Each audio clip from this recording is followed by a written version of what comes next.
If it's all about mindset, then why can't I seem to get a good opportunity?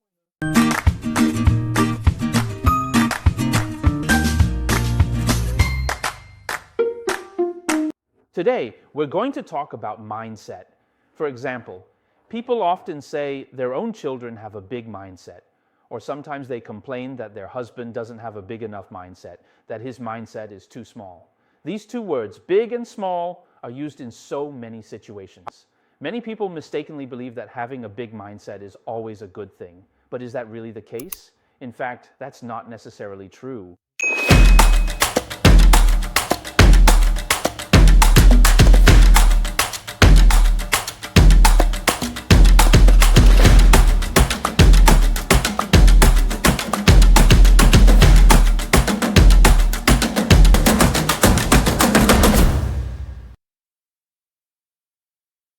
So today we're going to explain to everyone, many self-learners, many people who watch videos, and even many e-commerce instructors. Often we hear people talk about things like, what kind of pattern does this person have? Is it the 7 killings, robbery, and army pattern? Is it the killing, breaking, and wolf pattern? What kind of pattern is it? But honestly, people often say that the best pattern in life is just one, having a parking space in your destiny. People living in Taipei should all be able to relate to this, so when we first hear about these things, they sound like good things. And there are even so-called patterns or configurations, you know. The editor in charge of the configuration should remember, it's not a noble lady you see right away, but a humble woman. Yes, a humble woman. There are all sorts of so-called patterns, even some really bad ones. Sometimes when you're reading and learning on your own, you'll see that some books are written in a very sensational way. Then you might start to worry, or when you see those sensational descriptions, you might also think, wow, this looks really great. Things like great wealth in middle age, smooth sailing, or yellow peach class store, they all sound really, really good. Today, we're mainly here to tell everyone that when you're studying on your own, or reading books by yourself, or watching videos, and you come across these things, what exactly should you do? How can you truly have a sense of perspective and not be misled by these old books? Oh, and even more so, not be deceived by these, or by some e-commerce gurus or certain influencers online, or even by some books. Let's talk about the reasons behind this. This is exactly why we often say that no matter what you're learning, you must start by understanding the underlying principles. You can't just understand it superficially or literally, otherwise mistakes will often occur. Now let's talk about the concept of pattern or structure, geju.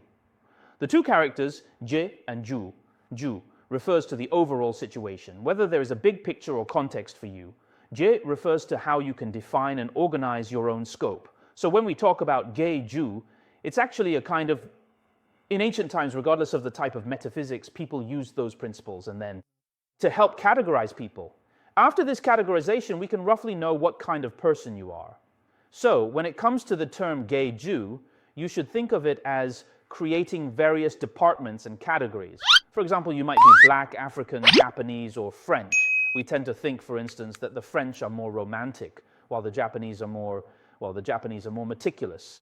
But of course, every country has its own characteristics, but Japan tends to have a more cultured image, and they're also very meticulous. Germans, for example, are also very meticulous, but there are also many great thinkers in Germany. We tend to categorize people from many different countries in this way. But does that mean, for example, that Japanese people are especially good at making adult films? No. Or that Japanese people are particularly good at certain things or are especially wealthy? Or are Americans particularly a certain way? In reality, yes, there are wealthy people in America. And America also has its own industries. Japan has wealthy people too, and Japan also has its own industries. So these so-called frameworks are really just about this kind of categorization. What's another example? For instance, among Chinese people, we all play mahjong, and the patterns are quite similar. When we're playing mahjong, I draw a tile, and after drawing it, I see, wow, I have a whole row of circles, except I'm missing the 5 of circles. At this point, is there a way for me to get a pure suit? If I get that 5 of circles, is there a way for me to make a pure suit? If I can make a pure suit, of course, I'll win a big hand. That's what we call a pattern or framework. But in reality, yes, even though I have a whole row of circles, I just can't draw the 5 of circles. No matter how many times I draw, I just can't get it. Even after 70 years, I still can't get it. So does that mean I can't make a pure suit? I can't win the hand, I can't win the hand. Can I really live up to what the books say, like, wow, you have a really great pattern, and you'll earn so much money, become so wealthy? Does it actually mean you can't achieve it? So in reality, what does the concept of a pattern or framework mean? It means you must have the corresponding conditions. Without those conditions, it's simply impossible to achieve. And when you can't achieve it, sometimes it's actually very frustrating. In Mahjong, the one who feels the most lost is the person aiming for a big hand, because they have to work so hard to get that 5 of circles.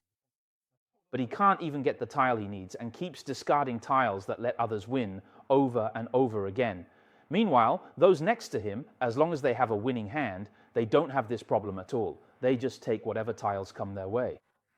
All right, they just take whatever tiles they draw, and that makes it easy. They're more likely to win. So sometimes when we look at those so-called people with a big picture mindset, they actually suffer more. They always wonder, how strange, I clearly have such good conditions. I'm better looking, I'm smarter. I graduated from a top girls' school and then went to a good university, even though I had to keep going to cram school and got in as the top student. It's not like I went to a bad school, so why is it like this? I just can't seem to get a good opportunity. Often this kind of problem arises. On the other hand, those people who at first glance don't seem to have any obvious advantages or a great background, when you look at their destiny chart, you can't even see any clear signs of, say, triple blessings or double support or any of those things. Yet this person ends up making a lot of money, maybe relying on something else. With each major fortune cycle and annual luck, little by little, wealth gradually accumulates. Beginners often make a big mistake when reading a destiny chart. When they look at the chart, or even when we're teaching in class, we always tell the students this. You need to let go of the concept of structure in the chart and not get obsessed with it, because it always requires certain conditions. If you can't meet those conditions, then it's basically useless. Better to just ignore it. Sometimes you might wonder, why is it that I'm obviously more beautiful than Bai Bingbing or Fan Bingbing, but I can't become as famous as they are? I actually don't have this kind of problem. So, you see? So how can we determine whether or not it's possible to form this kind of structure? There are a few key points to remember here. Think about it. In Zi Wei Do Shu charts, there are 14 main stars arranged into 6 primary combinations. After these 6 main combinations, after the chart is reversed, 12 different combinations form. For example, the Zi Wei and Tianfu stars can be here, there, or with the Qisha star over there. When Zi Wei and Tianfu are on this side, Qisha is on the other side. It's just flipped, creating 12 combinations. Through various arrangements, you get different structures, which are then explained as patterns. For example, if Qisha is here, it's called the Qisha Fodo pattern. If Qisha is over there, it's called the Qisha Kaodo pattern. So that's 2 different structures. But didn't we just talk about this? No matter if it's Qisha Fudo or Qisha Chaodo, both are considered highly praised and celebrated good patterns. But the problem is, out of 6 people, only 1 has this pattern. This is the legendary pattern of Terigu. Out of 6 people, only 1 has it. Are any of them the richest person? Not to mention being the richest, even having 1 out of 6 people being very wealthy is already quite difficult. So if you use permutations and combinations to calculate the probability, you'll understand. If you talk about the Sun and Sirius being here, plus Wen Chang and Tian Liang and Hua Lu, this combination of Yang and Liang, from a young age, the person will be studious, and as they grow up, they'll rise smoothly through the ranks and become a high official. In the imperial court, the Sun with Wen Chang is a classic imperial combination. If you have the Yang Yang Chang Lu combination, even better. But how could it be that simple and good? How likely is it to encounter such a thing? The probability is not high. Things like this don't happen often. These are basic combinations. Once you have this basic combination, how do we judge whether I can achieve such things? So the first key point is the main stars. The key point of the main stars is not whether they're in a good or bad position, it's whether the star is bright or not. If Mars is strong, it might seem good. But if you're fleeing and being chased by enemies, and Mars is very strong, doesn't that mean you'll be easily discovered by your enemies? So this is something I often discuss with students about ethics. In metaphysics, it's easy to be misled by materialistic ideas, but more isn't always better. Quantity isn't necessarily a good thing either. You have to put things in the right place. When discussing the main stars, what you need to talk about is that each main star has something it needs, and you have to obtain that thing. Only then can the main star truly bring out its advantages. Each main star has things it fears. If you can avoid those things, then the weaknesses of the main star won't be exposed. So we should embrace the good and avoid the bad, enhance the strengths and reduce the weaknesses, and then the unique advantages will naturally emerge. Each main star has its own characteristics, As mentioned in other videos, for example, in Zi Wei's three-sided governance, you need auspicious stars. Tianfu should be accompanied by Lu Chun, Taiyang paired with Wenchang, or with minor stars like Santai and Bazu. As for Tai Yin, it shouldn't encounter inauspicious influences, and it's best if it can be accompanied by Lu Cheng or Hua Lu. For Tianji and Tianhua Lu, they shouldn't undergo transformation, nor should they encounter emptiness or calamity, and they shouldn't be accompanied by killing energy. Po Jun needs to draw a circle. Lian Zhen should draw a path or be accompanied by Lu Kun. For Tian Tong, it's best to draw a path, but don't draw a complete Wenhua Ke. Each and every one of them has something they need, something specific to them. So first, you need to obtain what they require, get what they need. The second thing is, according to the description of the structure I just gave you, see what kind of conditions they need to fulfill. Most of these conditions are related to the four transformations. In this structure, whether there will be wealth is related to certain things. Money is connected to Lu, so you need to obtain Lu. If it looks like it's about entrepreneurship or promotion, then you need to get the circle. If it appears to be about attaining a high position, or if it's about gaining fame, then you need to obtain K. Of course, it's best if you can get all three, but sometimes, at the very least, if you want to become a high-ranking official, you need to get both K and Quan. If you want to make a lot of money, you at least need to get Lu and Quan. To make money and attain a high position, you need Lu, Quan, and K. It's not just about having them in your natal chart. The natal chart shows your desire, but doesn't guarantee achievement. The key is the luck cycle chart. Even if present in your natal chart, without them in your luck cycle, it won't work. In that case, the effectiveness isn't really significant either, because I care about my reputation, so I work very hard, but my luck is just especially bad. Does that help? No, it doesn't. A truly good configuration isn't something you're just born with. Even if you have this combination, that's not enough. You still need to meet these two conditions. Did you get the right new medicine? Did you bring it to the right department? Is your luck able to align and help you succeed? In other words, those so-called legendary cases, those who achieve great things, build big enterprises, and hold high positions, it's not just their natal chart. Every luck cycle works in their favor, enabling their accomplishments. I often say a good natal chart isn't as good as a good luck cycle. As long as you hit a good configuration in the right cycle, like for men during the third, fourth, or fifth major cycle, prime years of life, it can be better than being born with it. It's better to have a good configuration because when the timing and luck arrive, I can naturally show my abilities. If I have the talent but never get the right luck cycle, then it's really frustrating, like a Ferrari stuck in the mud its whole life. On the other hand, even if I have a beat-up old car, if I hit the third, fourth, or fifth major luck cycle at the right time, I just happen to be on, not a highway, but a fast conveyor belt, with someone pulling me along. At that point, the results can actually be really good. So, comparatively, what about those with less favorable configurations? Well, most of the problems in life probably stem from this.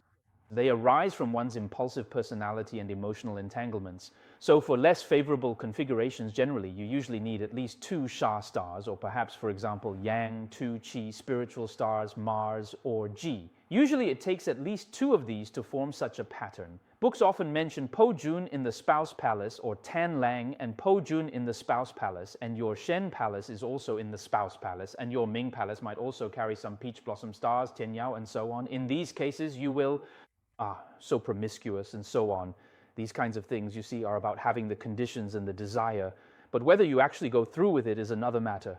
To really act on it, you need an emotional impulse. So at this point, you need to have enough Sha stars present for this pattern to truly form. In other words, no matter where you see this so-called configuration, it actually needs to have and fulfill the conditions I just mentioned. If it doesn't, then it's just like saying, oh, this person is fat, or oh, this person is Japanese. It's just that kind of categorization. But does being fat mean you can't have your springtime? That's not true. Even beautiful women who like short, chubby guys, chubby people, can have their springtime too. And what about skinny people? Well, skinny people have even more springtime. Just look at Andy Lau, he's so slim. So you can't just use this kind of categorization to say, well, wow, you must be a certain way.